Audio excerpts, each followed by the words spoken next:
Custo de vida, emprego e desemprego, cesta básica, tarifas públicas, salário mínimo. Agora, na Brasil Atual, a análise do DIEESE. E agora no Jornal Brasil Atual nós vamos conversar com a supervisora do escritório do DIEESE na Bahia, a Ana Georgina Dias. Bom dia, Ana, bem-vinda. Bom dia, Rafael, como está? Ótimo, obrigado pela tua participação, alegria tê-la aqui conosco. E a gente vai falar sobre o aumento real para o salário mínimo em 2023. Olha, vejam vocês, hein? Jair Bolsonaro editou uma medida provisória ontem que vai aumentar o salário mínimo de R$ 1.212 para R$ 1.302. Essa MP ainda precisa ser aprovada e avalizada pelo Congresso, mas já tem força de lei e passa a valer a partir do dia 1º de janeiro de 2023. Mas fato é, Ana Georgina, que esse aumento real foi um efeito colateral. O Bolsonaro não queria dar aumento real nenhum, né? Explica pra gente como é que funcionou esse processo.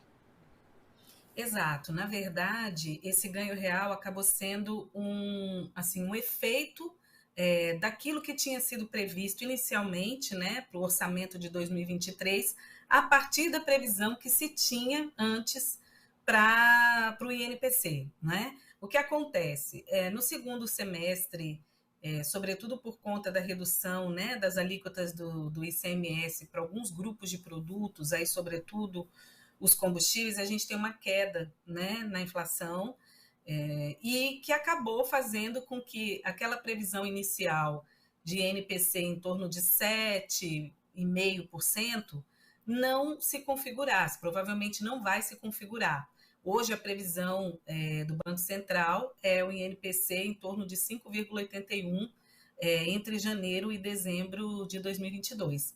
Então, por conta disso, acabou existindo aí um ganho real, que é muito mais um fruto da redução do ritmo do processo inflacionário do que propriamente porque tinha sido pensado inicialmente um ganho real. É bom também a gente lembrar que durante a campanha eleitoral, Bolsonaro tinha prometido um salário mínimo de R$ 1.400, que no final das contas ele não bancou, né? Cumpriu mais uma vez, né? E aí, então a gente tem que deixar isso muito claro, né, Ana? Esse aumento real, ele só se deu porque o governo errou de novo nas suas previsões. Paulo Guedes não acertou uma, né? É verdade, sobretudo em se tratando de inflação, né?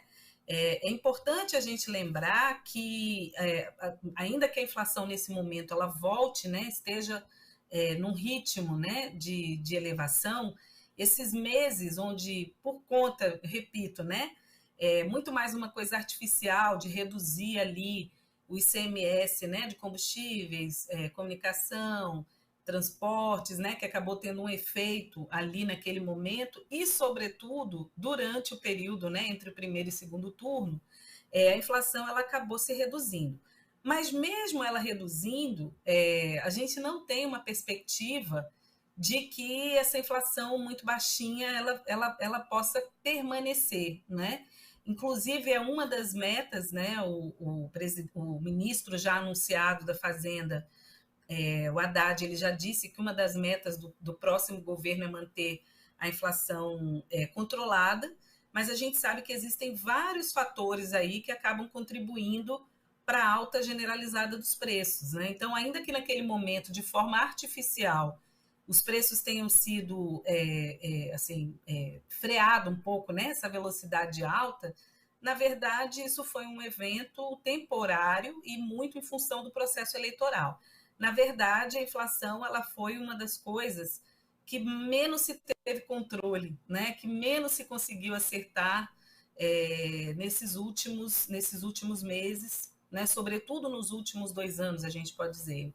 De fato, Paulo Guedes não acertou. E é importante lembrar também, a gente aqui falou do INPC, que acaba sendo balizador para o salário mínimo, mas o IPCA, que é o Índice Oficial de Inflação do país, né, aquele que serve para medir a meta, nós temos aí já uma meta de inflação muito ultrapassada, né? A meta 3,5%, podendo chegar a 5%, e isso já foi ultrapassado, mesmo com essa redução do ritmo aí, naquele momento que eu falei, né, ali no início do segundo semestre.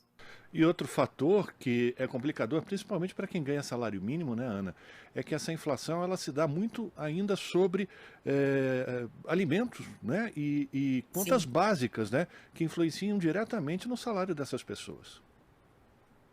Exatamente. A inflação dos alimentos ela ainda continua em elevação, né? Nós temos aí, embora nós tenhamos uma redução no ritmo, né, dos aumentos de alguns produtos que compõem, por exemplo, a cesta básica, o item alimentação, seja alimentação no domicílio, alimentação fora do domicílio, continuam pressionando muito, né, a inflação. Inclusive, dependendo da renda, né, sobretudo para aqueles trabalhadores e trabalhadoras que tenham renda menor, esse peso dos alimentos, né, sobretudo dentro do índice, ele é muito grande. Normalmente, isso chega a comprometer 30%, 40%, né, do orçamento dos trabalhadores. Se a gente pegar, por exemplo, a cesta básica, a gente vai ver que na grande parte das capitais onde nós pesquisamos, uma cesta básica com 12 produtos, né, para uma pessoa durante um mês, ela já consome muitas vezes mais da metade do salário mínimo líquido, né? Então, assim, controlar os preços, sobretudo, né, da alimentação e também mesmo ainda, né, combustível, gás de cozinha, energia, todas essas coisas que compõem o orçamento familiar, ainda é um desafio, né? Tanto é que o Diese calcula, ou calculou para o mês de novembro, que o salário mínimo nominal para dar conta de todas essas despesas, né, Ana, seria de R$ 6.575,30, muito distante desses 1.212, que é o salário mínimo oficial até o dia 31 de dezembro, né? Isso, e esse é um ponto muito importante da gente ressaltar, porque esse salário mínimo, ele parece um salário quase de sonho para grande parte das pessoas, dos trabalhadores e trabalhadoras brasileiros. No entanto, é um salário que ele é, primeiro de tudo, ele não é uma composição da cabeça do Diese. Esse salário mínimo, ele cumpre o artigo 7º, né, da Constituição, lá dos direitos que fundamentais, né, que diz que o salário mínimo ele tem que ser suficiente para suprir todas as necessidades dos trabalhadores, trabalhadoras e suas famílias. Então, esse cálculo ele é baseado no básico para a sobrevivência digna de uma família. Né? Então, não é um salário que a gente possa imaginar que é um salário fora da realidade daquilo quando a gente bota na ponta do lápis mesmo todas as necessidades e todos os gastos que são feitos para reproduzir a vida. Né? No entanto, como a gente tem uma maior parte dos trabalhadores, né, quase 70% dos trabalhadores e trabalhadoras recebem até 2 salários mínimos, e assim, a gente tem uma grande parte recebendo apenas um, e uma grande parte também que não recebe nenhum. Basta a gente lembrar que ainda temos desemprego extremamente elevado, apesar de estar em queda, que os postos de trabalho que têm sido gerados têm sido, em grande parte, por conta própria, informal, né? O que acaba também fazendo com que o rendimento seja baixo. Então, esse salário, embora ele pareça fora da realidade, né, da realidade, digamos, da realidade palpável que nós temos hoje, é o salário mínimo que a Constituição ela determina. Né?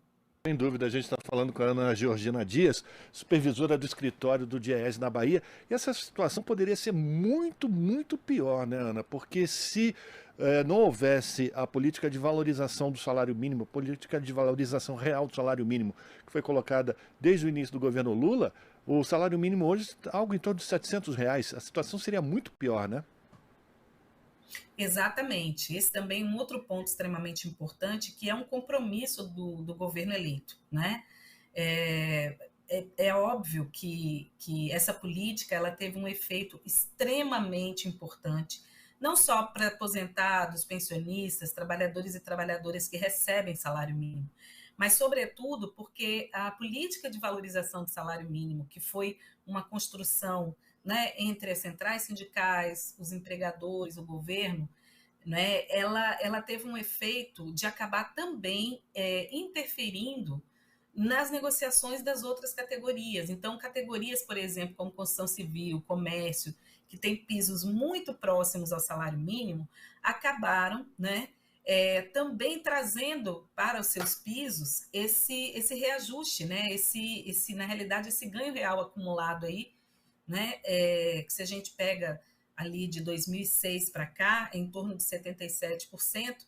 Então, os outros salários também se beneficiaram. Muitas vezes a gente via alguns trabalhadores, né, se queixando que estavam ganhando próximo ao salário mínimo, mas na verdade é porque com uma política deliberada, né, de melhorar, de valorizar esse salário, os outros salários eles também não perderam, porque o salário mínimo, você estava ganhando salário mínimo, mas um salário mínimo que tinha um valor muito maior, não é, do que aquele que existia antes dessa política. Então, a sua lembrança ela é extremamente oportuna, porque o salário seria muito menor, né? Da mesma forma que se essa política tivesse sido continuada, nós teríamos hoje um salário mínimo de mais de R$ 2.000, né?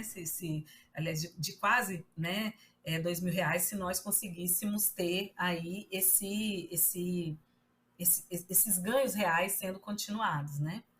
Ainda que a economia no período ela não tenha, né, reagido muito bem, mas nós teríamos um aumento muito maior.